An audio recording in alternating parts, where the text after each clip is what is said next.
sosiaalialan hampaisiin, keltaisiin kusen polttamiin.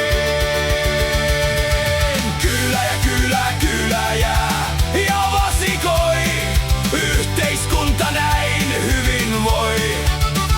Valvonnan kun kansalaiset suorittaa, ei valtion tarvitse olla huolissaan.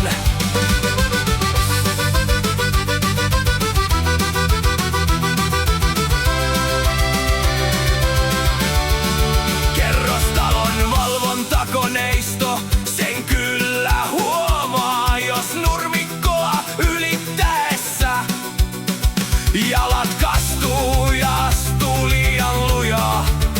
Ruoholle silloin vastuu siirtyy kuulijalle ja heinänkorren taittajalle. Kylä jää ja vasikoi.